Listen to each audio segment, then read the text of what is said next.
Even though they constitute half the population, the role of women in economic activity remains underrepresented and underappreciated.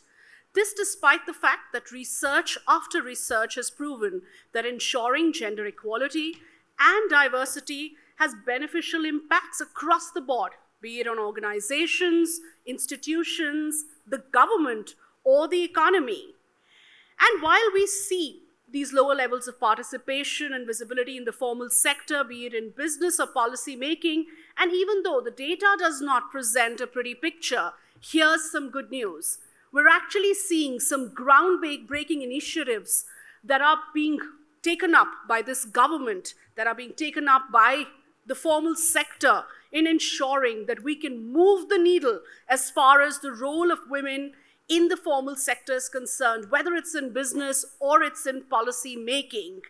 We at the Public Affairs Forum of India at PAFI have always championed the cause of women, and that's why this session is even more special and meaningful.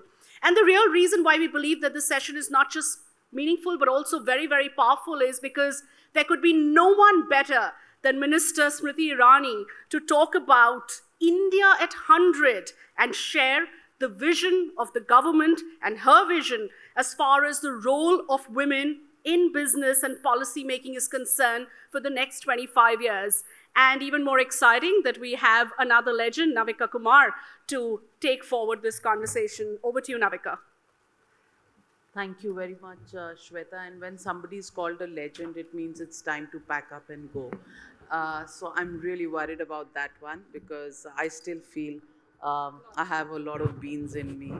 And who better to speak with on the issue of women in policy making, women just coming out into the world than Union Minister Smriti Irani, who is, as they say, a full kit on fireworks. And I call her a do-it-yourself kit on fireworks because we've all seen this happen in Amethi. Smriti Irani, you are the Women and Child Development Minister as well as the Minority Affairs Minister. I want to ask you, does it sometime get to you that you're, as a woman, asked only questions about how to empower women? Is it a cliche that comes up your way very often? I think that this is the most polite way I've ever been called a troublemaker on a public platform. But the question itself is reflective of the inherent bias that women leaders, irrespective of what disposition they're a part of, have to confront or live with. It is true that no man is ever asked, what do you do for other men, either in your company, your organization, or politically ever has such a question been posed. But how do you correct something which is so skewed and which is so ingrained as a bias that nobody considers it a bias? I believe that one of the greatest levelers has been the fact that in the government, women have been made central to every policy by a man who happens to be Prime Minister. The fact that Women and Child Development Ministry was supposed to be just the domain of female ministers, again, that myth has been broken because the Minister of State for this very division in the government is now a man, Mahendra Bhai Munjpara. The fact that, yes, women are always asked, irrespective of the position they hold, what do you do for women, is reflective of that deep-seated bias. However, one needs to focus on what you can deliver on. My belief is that I was also given this particular responsibility because for the past 2 decades, I have worked in the field of child health, women's health, and women's enterprise. For me, it is a great way to now deliver on all the experiences that I have had, to deliver on all the challenges that I have not only seen, withstood, but also solutions that have been greatly and widely discussed in detail. For me, I look at it as an opportunity currently to deliver on those issues. Smriti Irani, I want to ask you, when the Prime Minister, on his first occasion of delivering the Independence Day address from the ramparts of the Red Fort spoke about Swachh Bharat and building of toilets. शौचालय की बात जब उन्होंने की, the world just sat back and wondered what kind of a prime minister is this? He's talking about शौचालय. And today, 8 years later, we're just celebrating the fact that Shauchalaya is something, or a toilet in a home for a woman is something that is really the basics of women empowerment that had been overlooked for 7 decades in this country. Today, I want to ask you the thought behind this, and when you go on your political journey to different parts of the country, what do you hear from women? Are we still taking those baby steps towards the basics of women empowerment? So I think that there are many layers which need to be addressed vis-a-vis this question. I had the privilege of being Minister Education when the Prime Minister announced the Swachh Bharat Yojana. And when you speak of the speech from the ramparts of the Red Fort, one of the first directions he gave to ministries across the center and states, and also one of the first appeals he made, was to ensure that in every government school we have an individual separate toilet for young girls. Now, there is a method to that kind of a mission. And what is that methodology? If you just dial a little bit back, between the years 2011 and 2013, there were two kinds of studies that were done. One, a World Bank report which showed that lack of sanitation facilities lead to certain health complications amongst the poorest of the poor, which in turn adds a 6% burden on your GDP, which means the government then knew of the economic impact that the lack of sanitation facilities had on the country's economy. The other report, which came out courtesy a news channel, was with regards to women's security. And that report, I distinctly remember, came out in the year 2012-13, which said that close to 45% of rapes of women happened when they went out for open defecation. Hence, when you speak about the Prime Minister's mission to build toilets, it had a multitude of impacts. One on the issue of health, absolutely. One on the issue of security and safety for women. The fact that dignity of life was much spoken about but not delivered to 11 crore families. You're looking only at the female central to this whole mission. But imagine that in the past 8 years, and like you said, 70 years of independence, 11 crore families, and even if you believe that there are 3 individuals per family unit, 33 crore Indians did not have a toilet. I think the magnitude of it can now be debated and discussed, but never was a toilet a part of any political manifesto. I think it is a manifestation also of the fact that the Prime Minister looked at the problem in detail, not only administratively, not only culturally, socially, economically, but also from the perspective of, yes, we celebrate the fact that we are independent from the ramparts of the Red Fort. But what of that woman who has to wait for the sun to set every day? And that's where I think policy making becomes so important, because you're actually thinking from the point of view of a woman, and it's not necessarily only a woman who can think like that. I think you need to dispel the fact that you're only thinking of the woman, because there is a widespread belief, and we have to somewhere accept that when you think of providing those benefits to women, she does not locate that benefit or restrict it only to herself. Study after study has shown that when you enhance the financial capacity of a woman, she tends to spend more on the health and education of her family. Study after study has shown that when you provide better sanitation facility, for that matter, the burden of disease and the cost of it decreases on your medical facilities. And I think what is interesting is that when the Prime Minister said, let's in this 1 year, imagine an administrative challenge and a target set, education is a concurrent subject. To say that across all government schools now we will build a separate toilet for young girls. When the Prime Minister spoke about cooperative federalism, many people foo-fooed it and said this is not possible. But one of the finest examples of cooperative federalism came out when the center and state governments came together and we built over 4 lakh toilets in schools individually in just 1 year. And we threw that data open to public challenge and we said, if any of the state governments, district officials have misled you about building of such and such toilet, please come forward as members of the public and tell us. And there wasn't, there were journalists who went to the ground to check. And they actually found, which means that when we say proudly, politically, Modi hai to mumkin hai, we have lived it, we have done it. Now, this is making of a headline that I see. You're saying cooperative federalism. Are you saying you worked with state governments and political leaders, even of Can you opposition? tell me one ruled political governments? leader, irrespective of the fact whether they love Modi or they hate Modi, can deny a woman or a girl child a toilet because they hate Modi? Doesn't make sense. So they did actually So that is what cooperate I with you? appeal to every chief minister, including Mamata Banerjee. Can you say no to building a toilet for a lady or a young girl because you hate Modi? And to KCR, what would you say? Everybody, that includes the gentleman who's so much in love with Vastu.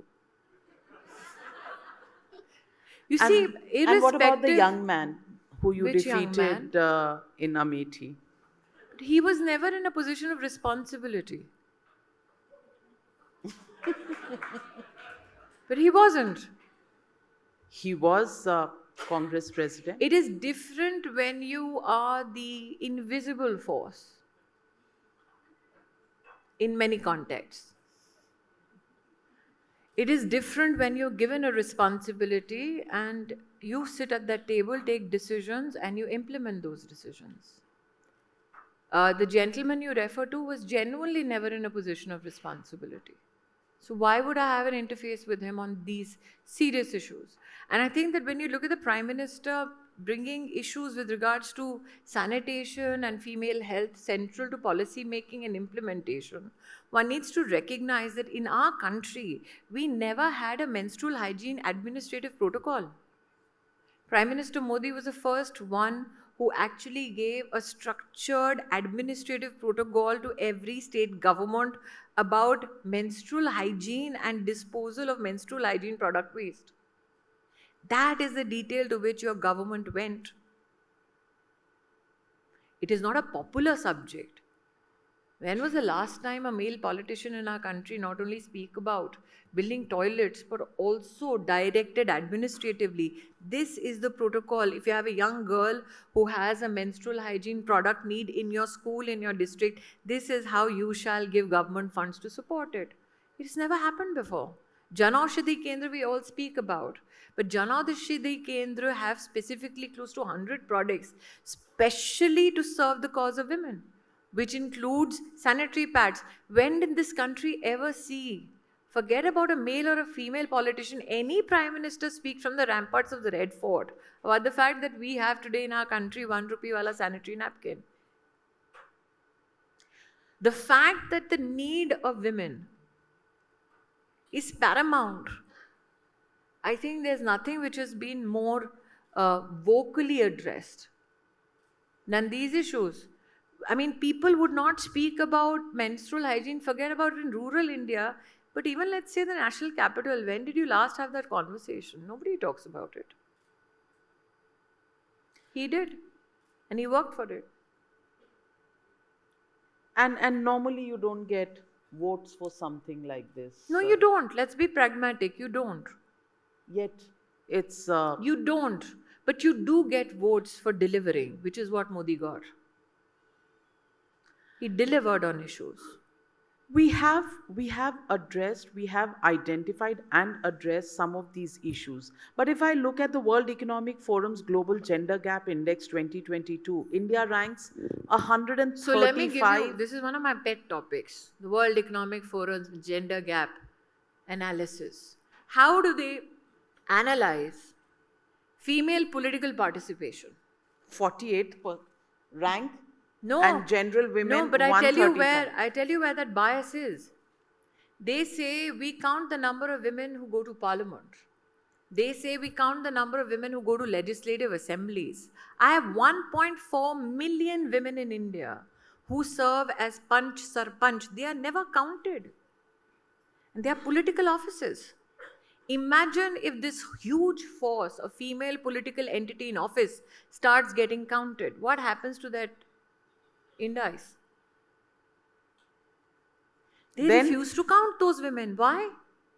I'll tell you, because the political empowerment index Why puts you is at it the that- 48th rank. Your rank will No. probably become 10th. But Why- your why? but Why? your Do you economic think, Navika, participation. let me disagree with you on this issue. Where in the world do you have at the grassroots so many political offices? Nowhere but India. You're wrong. We would not be 10. We would be number 1 if these issues start getting counted. But then again, we are talking about political empowerment. The but whole not indice economic. gets affected. But not Any statistician or mathematician in the room will tell you that.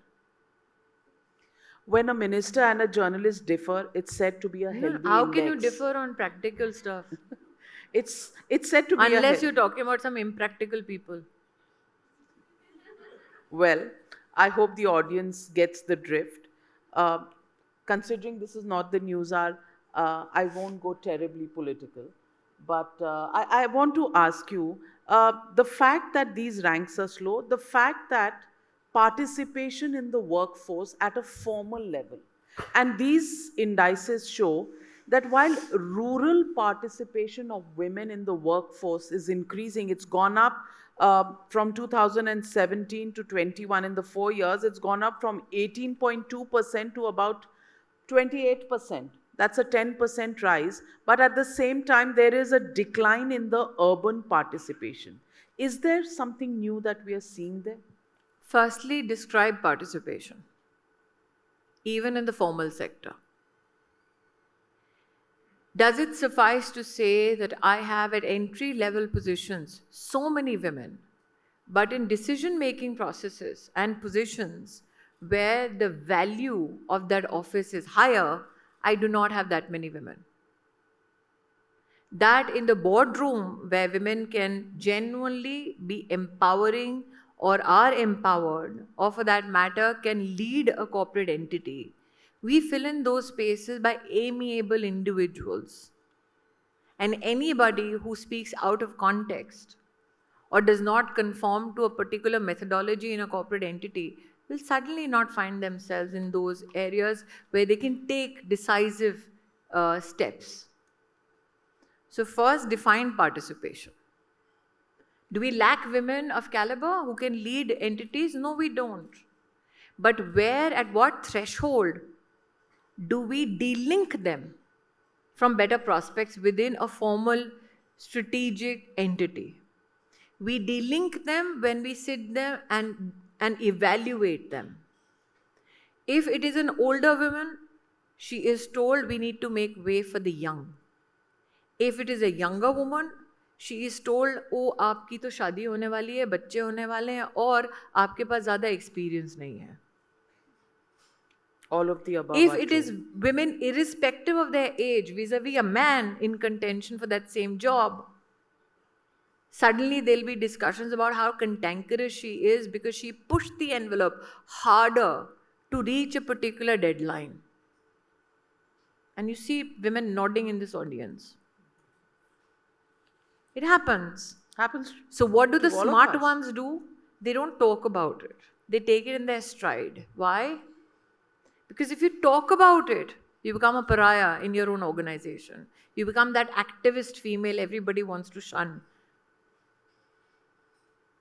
If you talk about it and say, let me now see whether the internal complaints committee in my organization is active, suddenly somebody in HR will say, hyperactive woman, activist, गड़बड़ हो जाएगी, internal complaints committee वाली है.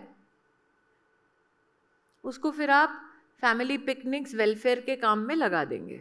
It's true, happens. So when you talk about participation in the formal job segment, and don't give me that knowing look, and I don't want to talk about the Times Group. What did the Times Group do wrong? No, I I'm don't the want to only get woman into. editor. I don't want to get into why she's just a female editor. Firstly, Yeah, I'm an editor. No. I'm The a issue reporter. is, why female editor? She is the best news editor we have in Indian television today. Thank you. And So why that compliments category? will get you everywhere. No, I'm not complimenting you. I'm stating an issue of fact. When you are the best, you become somehow the best female there. When I was in television, I was the best actor. Why?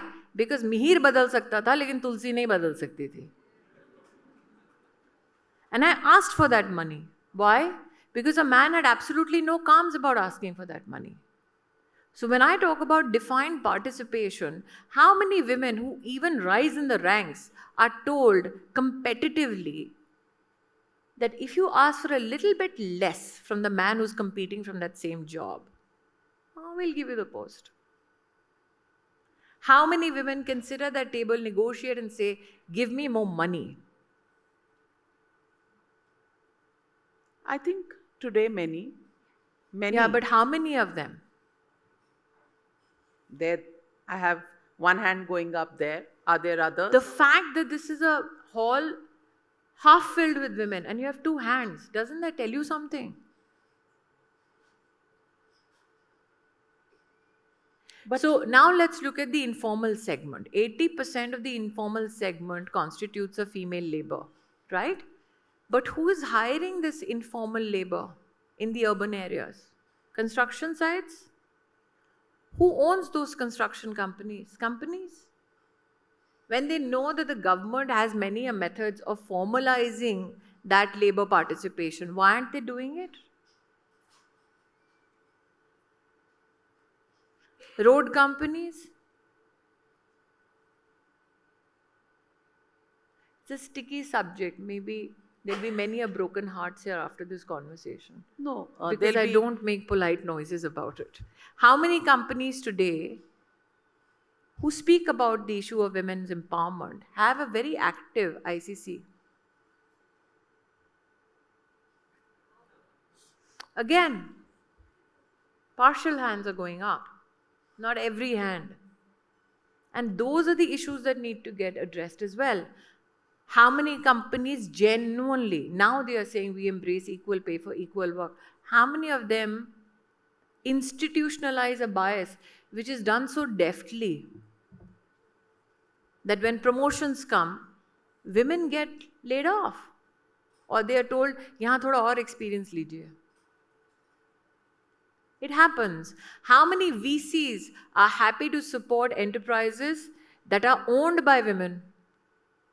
We know there are too many reports out there for everybody to read. McKinsey is one of them. So Ajay is getting a bit disturbed. You need to move on. No, he's not disturbed at all. In fact, he wants the audience to participate, but I can't let Smriti do all the talking. I must ask her some questions. And I want to ask you, and this is fundamental not because I'm hunting for a headline before you use that line. I just want to ask you, in our society, when we have such a huge debate on whether women should have maternity leave, or is it better that paternity leave is more convenient, it's shorter, women have health issues every now and then, this conversation that happen. We even have in our society conversations on whether women should or should not wear a uniform and whether hijab should be compulsory for them or optional for them. Do you think all this is helping the cause of women?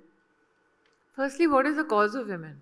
The cause of women is that don't hold them back. They want to come forward, but somebody. So what's holding you back? Now, why am I saying this? Conditioning. No, hang on. Why am I saying this? See, you need to give a context to who I am. I was born in a family where it was not appreciated if you're born a girl. Second, I'm the first girl in my family to actually work. We were normally married off when we were 16, 17. And I had two unconventional areas of work, media and politics.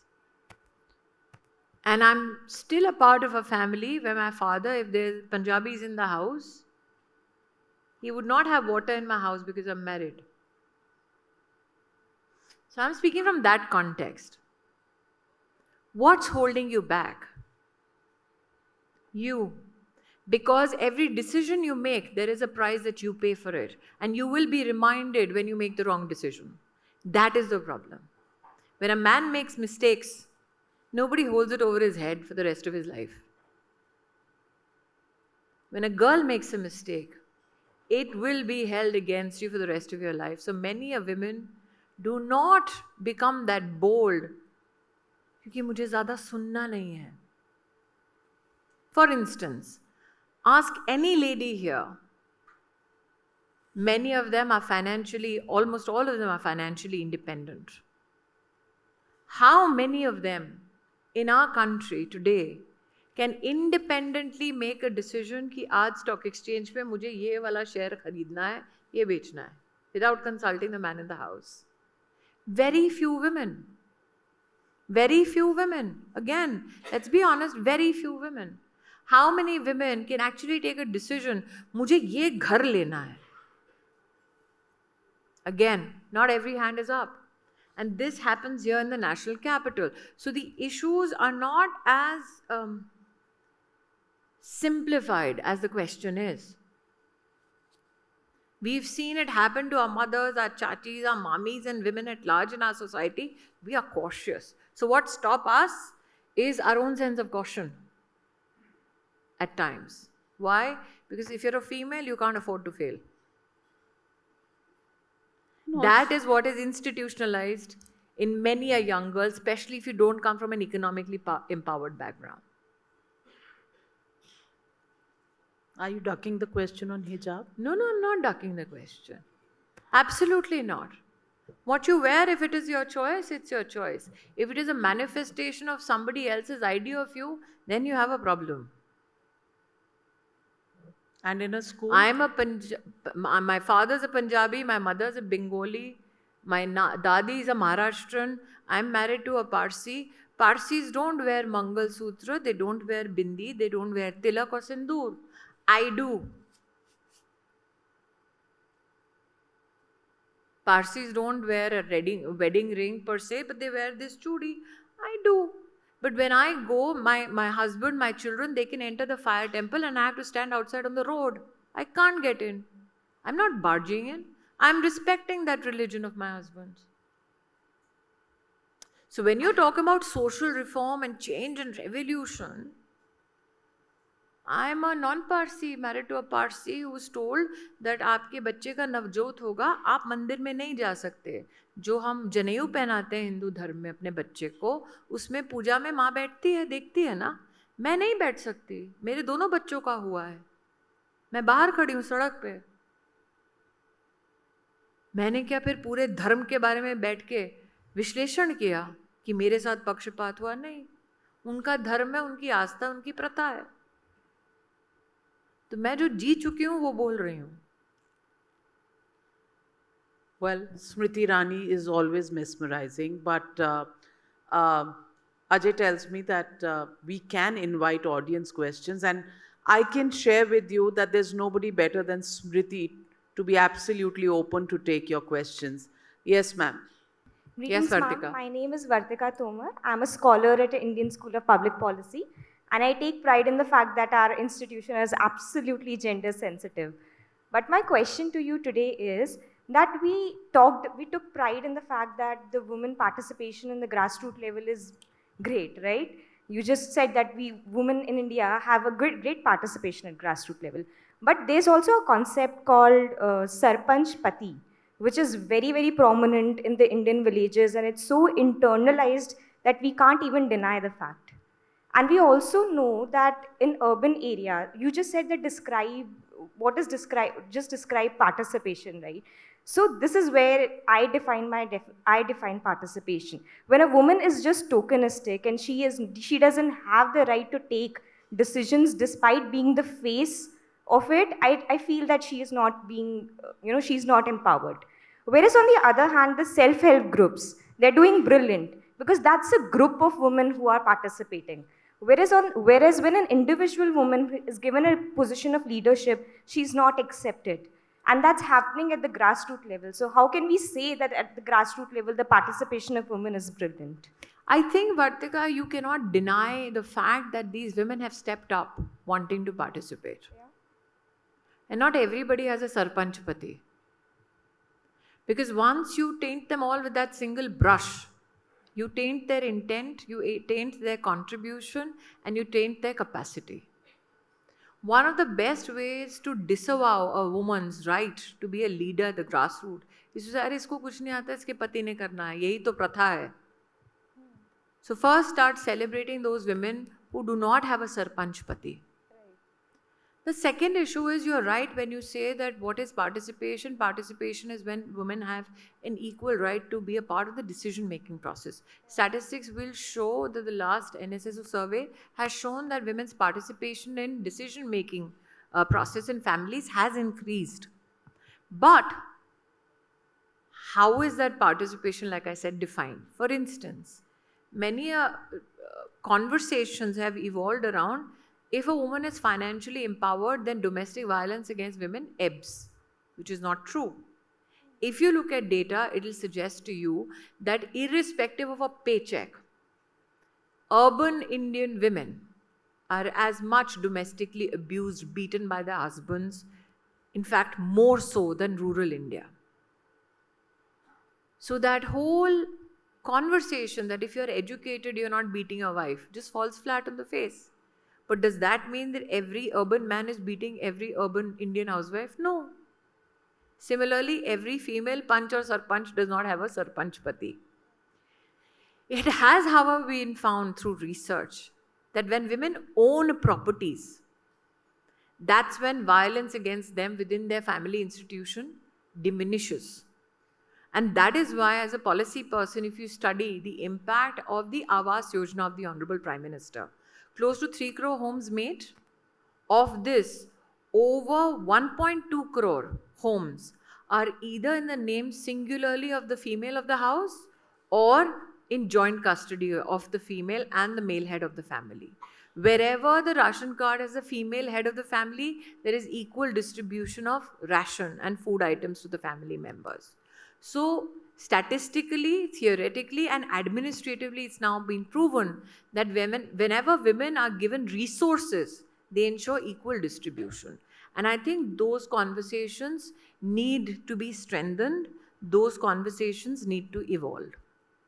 Absolutely. Vartika will give chance to others. So if you can pass on the mic to your right. Hi. Yeah, hi. Hi. My name is Arya, and I'm also a scholar at Indian School of Public Policy. You will have Louder. to speak a bit Louder. Because my Navika is so used to all the shrieking, she can barely hear soft Is conversation. this better? Yeah. Yes. Okay. Yes. So my name is Arya, and I'm also a scholar at Indian School of Public Policy. And my question is that, of course, government is doing a lot for women in terms of DBT. We also have people in our batch who are working for the projects of understanding the DBT transfers that are happening for women. But I want to understand, what is the government doing for digital literacy? How are they addressing that for women? Okay, so there is a program that started called PM Disha under the Ministry of IT, wherein digital literacy was proposed for citizens irrespective of gender. Close to 4 crore citizens, especially in the rural belt, have now become digitally literate, and 58% of it are women.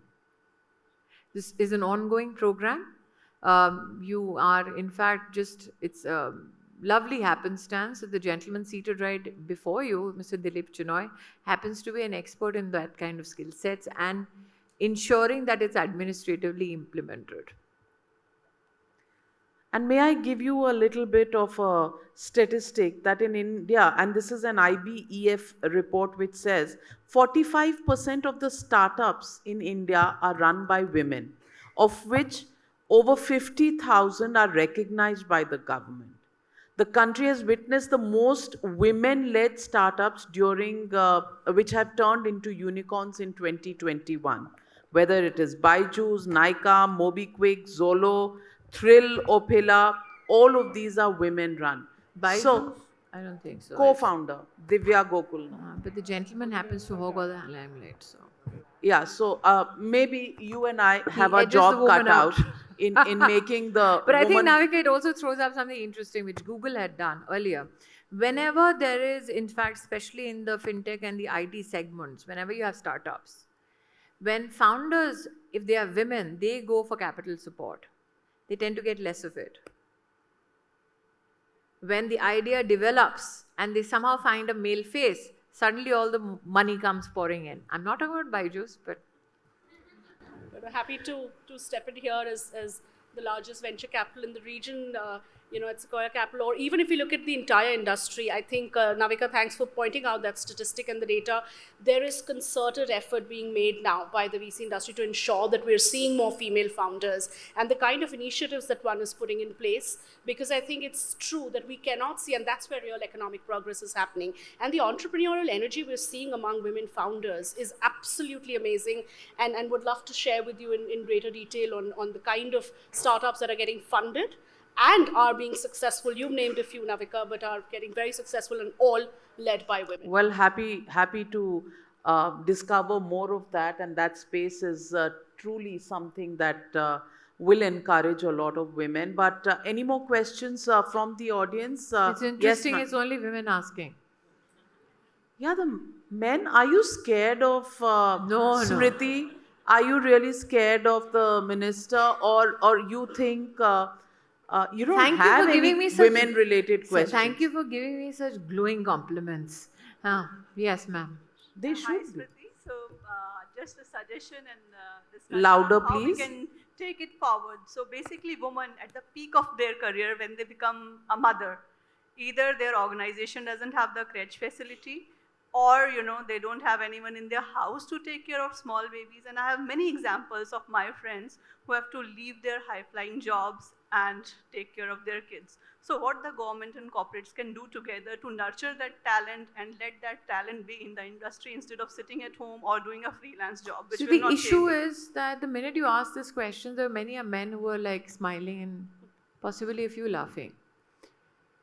Now, this is where the challenge comes from. The companies that you work for, are they not led by well and able-minded men? They are. The fact that this kind of a facility will be denied in, let's say, organizations that you know of, is what is telling when I say talk about participation, define it in the urban context and working women.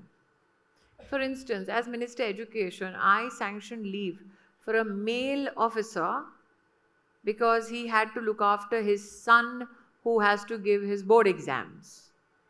After he came back from leave, I said, आपने क्या किया? अरे wife सुबह उठती थी बेचारी, वो करती, मैंने वो सब ठीक है, आपने क्या किया? आपने छुट्टी ली, we are very egalitarian, we gave you that leave. मैं था वाइफ के सपोर्ट में. So the issue is, people that you work with, do they know that they are working women in your organization and you need a crash? Yes, they do. Has the government sanctioned 26 weeks? Yes, the government has. The issue or the challenge is per se about institutionalizing the remedy or the solution in organizations which are in the private sector. Does the labor code now provide that everywhere there is a sizable female workforce, you need to have a crash? Yes. Who will implement it? Industry has to. Yeah, so that's what I'm saying. Why can't So the if you government are, and the corporates government's together do that? responsibility, madam, is to provide the legislative framework for it. We are not a communist state. We cannot have a stranglehold over private entities. We can provide a framework which provides for an equal and safe workplace. Basharte, the company that you're a part of believes in that method of working. The fact that you can get sniggered at for asking this question in this audience tells you how big the problem is. And it is. And there is a lot that private companies can do in this area. And really, we come from a country and a background where people feel it's the government's job to do everything, to deliver. If the index is bad, then it's because of the government. We don't realize that a lot of it rests on us as individuals who run these private companies. And it is something that should be spread, and I hope with the What is the cost of association. retaining? Ma'am, look at it from this perspective. What is the cost of retaining good quality employees, irrespective of the gender of the employee? If companies start looking at it from that perspective, then creche won't be a problem. If you are paying top dollar for talent, and if that talent needs a creche, are you a smart entrepreneur by ensuring that that facility is provided for? Stop looking at it from a gender perspective, start looking at it from a talent perspective. If that conversation's axis shifts, maybe you'll find faster solutions. And it does happen. It does happen when you're really good at your job, then the company needs you. And if you have a problem, I mean, we've shifted studios home when, there are problems in us coming, but the show has to go on. I And have therefore, worked with a baby after giving birth, third day after giving birth, I've been at my work. At my workplace at that time, I said the only way I can come back to work 3 days after giving birth to a child is if I can feed that child every 2 hours. So provide me that little space. I was given that little space, so I could work. So, like I said, shift the entire narrative or the conversation around how badly you want that talent to be retained in your company or your organization. I hope you don't get ideas about reducing maternity leave and give everybody a small place. I don't think, Ajay, that's a great idea. So But that is an individual let's choice. not go in reverse No, gear no. now. No, I think it's an individual choice, Navika. Let's be honest. Every system of work has a different competitive atmosphere. Absolutely. In media, we cannot afford to shut shop for 24 hours, even 2 hours. And if you are the top, let's say, talent in your media game, then people like me, when we were in media, or Navika, who is currently in media, we can have our hands broken, legs broken, but we still have to face the camera every day. That's a part of the job. That is what we get paid for. So like I said, irrespective of your job market, how badly does your company want your talent, that will depend on how well they'll provide for those systemic, I think, endeavors which will support your work within the organization. Very well said. I think that deserves a round of applause. The last question. To come from one of the leading girls' colleges in India, and this was in the 80s. And what I'm seeing now is that while you are saying that yes, we all need to change the narrative and get systemic changes, redesign probably the way we think about gender, but I also feel my question is, what can we do to, and I'm using a cliche word, empower gender, but my question is that, even in my college, the girls alumni who I see after a certain age need recourse to legal help. Many women are still not aware of a lot of legal issues where they get played upon in getting to anything, access to maternity leave in corporate levels or in families or, in right to property.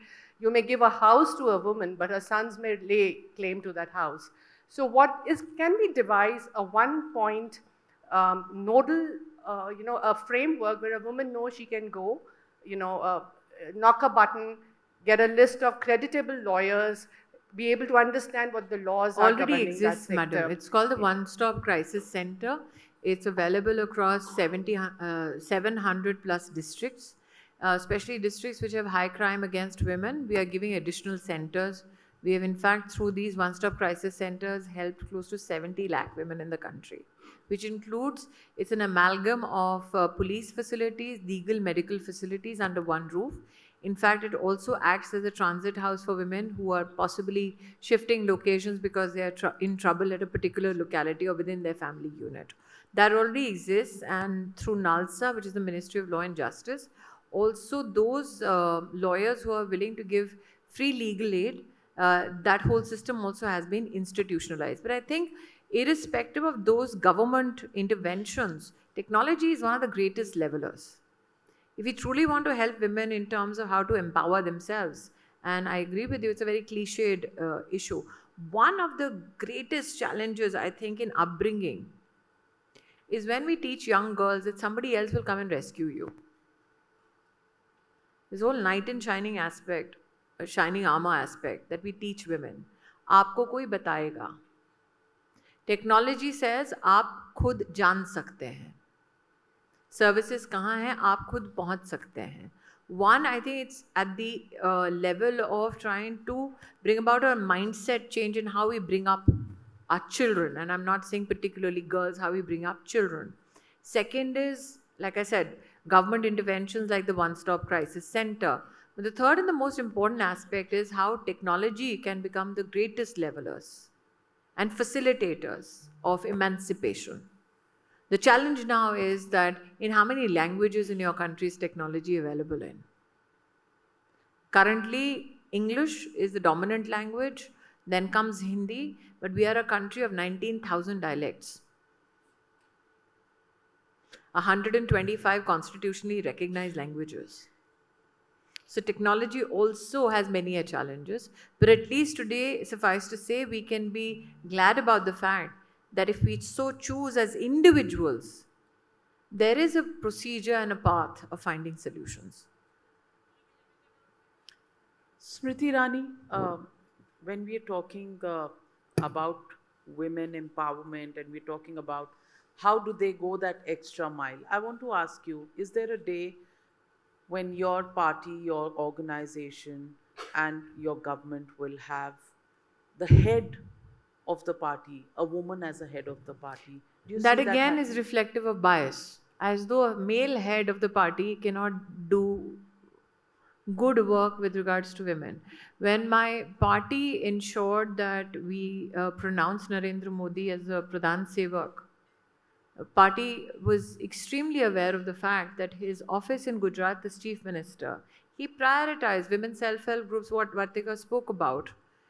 This government gave 4,80,000 crores just to women's self-help groups in the country. Not known. Higher than your defense budget. 7 crore women received through self-help groups 4,80,000 crores. So Narendra Modi's legacy has always been that of emancipation, especially for women. And for you, if you're Can you imagine, against can a you man imagine or how against a empowered woman, I does must be that I have a male leader who's doing all the work for women? No, but in your constituency, easier to have a contestant against you who's a man, or would it be easier if it's a woman? I say bring the daughter along, no problem. मुझे कोई दिक्कत नहीं है. Smriti अकेली You काफी see, है. when there is a fight between the haves and the have-nots, our history has always said that the underdog wins. Are you still the underdog? Compared to that legacy politically, always. The only difference is I'm the underdog with merit. Well, that's the note to end this on. Ajay Khanna, over to you.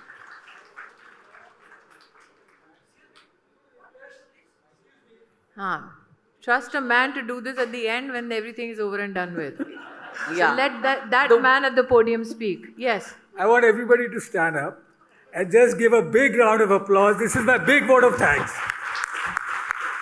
I'm going to request Shweta to present a memento to the Honorable Minister and to Navika. Ladies and gentlemen, thank you so much. Madam Minister, our founder president was a woman, is a woman. Our future presidents are women. Our executive director is a woman. I don't know how come I am sitting on this panel with you, but thank you very much.